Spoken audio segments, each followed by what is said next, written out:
Another cool tune, another with some chord changes that are different. It's called It's Wrong. And this tune is played, strangely enough, in A flat. And let me play along with it, and then I'll break it down for you. Just trying to show you some different ideas for chord patterns in songs. And this is when I listen to Earl King, and then I compare him to anybody else that I've showed you lessons on so far. Totally different.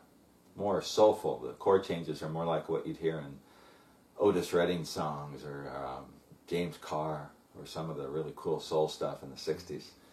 Here we go. Oops, sorry.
Whoops, we got one more tune.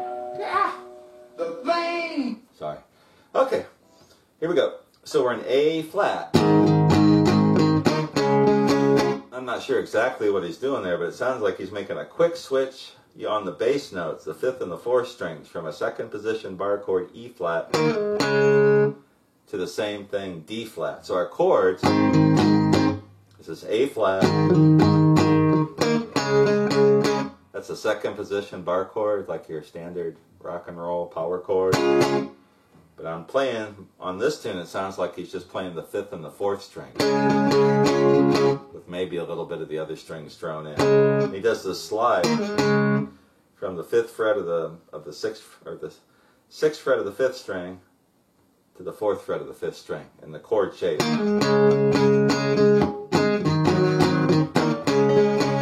Then he goes to the B, back to the A flat, the 1. Now when he goes to the B here, to be honest with you, I don't know what number that is. I have no idea. Sorry. I don't know my music well enough to know where the B fits in. It doesn't fit in. There's a B. Here's my A flat scale. Major scale, so maybe it's in some other scale. If you know the answer to this, post it. Let me know. That's my musical stupidity kicking in. But he goes to the B, I know that. Back and forth.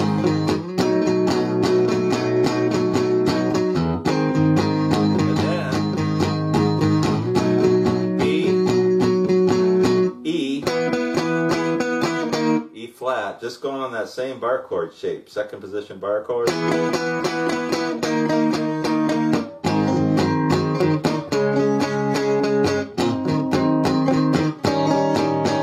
To the 5, which is an E flat 7, C7 shape again. So there's another different, very different chord pattern from an Earl King song. Now the last tune we're going to take a look at, if I can find my sheet for it, comes from a tune called 3 Knocks on My Door. This one is really cool, and it's got some guitar stuff in it that's kind of neat, so I was going to show you that too along with the chords. But let me play along with this one time. Before we do that, the previous song, you may have noticed a lot of Earl King songs, the slow song, he opens up with a little chord arpeggio. So that one he started out like this. And that's an augmented, that's an E flat augmented chord. I've got my ring finger on the 6th fret of the 5th string, my second finger on the 5th fret of the 4th string, and then my first finger is flattening at the 4th fret, the 2nd and 3rd string. Sometimes he starts out with a major chord, like in E, like an E6, and then into the song. That's something you can figure out pretty easily on your own. Okay, let's get to the next one. This is called Three Knocks on My Door. I really like this tune. See what you think. This one, we're going to the key of B. Is it B? Or is it D flat? D flat. D flat. Some weird keys here. You can transpose these to any key. Whoops.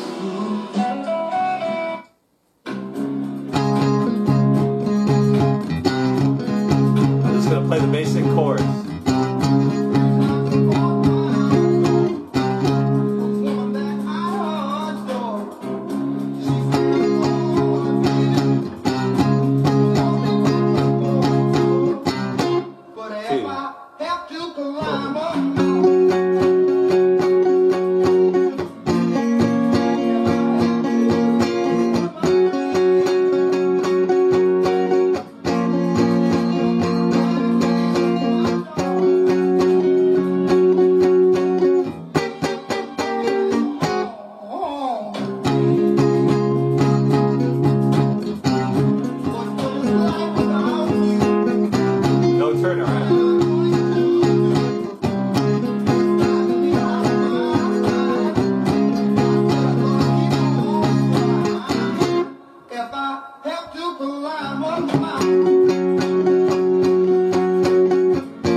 Into this bridge part that I have not figured out yet. Sorry. I'm not that great with chords. It takes me a long time, but that's enough. That's another cool idea. So what he's doing here, he's in B, and if you wanted to play this on one guitar, he's doing this chord slide. And it's a 6th chord. So he's in D flat, but he's sliding from a B6 to the D flat 6, and then back again. Now the other part is like this.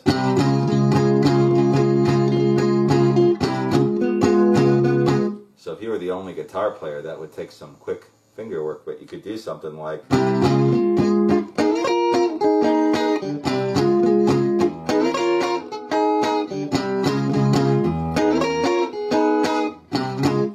That's hard. I don't know if that's even worth the time. But the basic progression, when he stops, he just stays on the 1, then the stop time, then he goes to the 4 chord, which is your...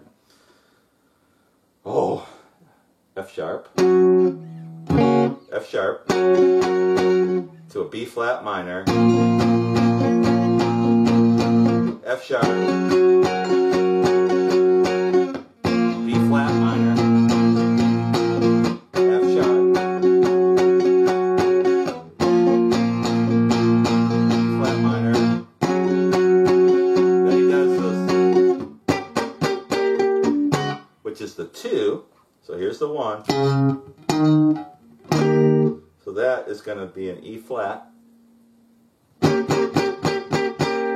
major or 7th. I'm playing the 7th without the pinky in there. Then to the 5, which is our A flat 7th. The C7 shape is what I'm using there. So there's another interesting combination of chords and how he throws it all together. So if you're writing songs, if you're trying to write songs and come up with different melodies and different ideas, you don't, if you're playing blues, you don't have to just stick to the typical 3-chord thing. And you can mix in some different chords, get some variations, and get some really cool stuff. That is, Earl King's playing is one of the few examples I can think of offhand of any blues player who did that kind of thing and had that many different chords and ideas in their playing.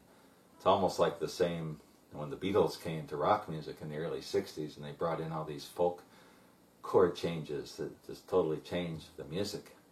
And with blues, Earl King is about as close as you're going to get to that, although I don't think too many other people took his examples in blues, at least. Now in soul music, if you listen again to the soul stuff from the early 60s, especially the Stax, Memphis stuff, you'll hear lots of cool chord things. James Carr, I love James Carr's music. He's a soul singer from the 60s. If you haven't listened to any James Carr, some incredibly cool guitar stuff in that. And to me, Earl King's playing sounds about as close to that as anything. That's it for my Earl King lesson. I've gone through his basic approach to playing that from what I can tell, I've gone through some of his licks that I've stolen and used in my own playing that I like. Showed you some bass solo ideas, and now we've wrapped up with some chord changes and chord progressions that are very different than what you hear in most blues songs. If you have any questions, comments, let me know. I'll be back again in May with another Classic Licks series, and I think we're going to be looking at the guitars that you hear on recordings by Slim Harpo. It's kind of a unique subject. I don't know if anyone's ever taught Slim Harpo guitar before, but I'm going to give it a shot. I'll see you then.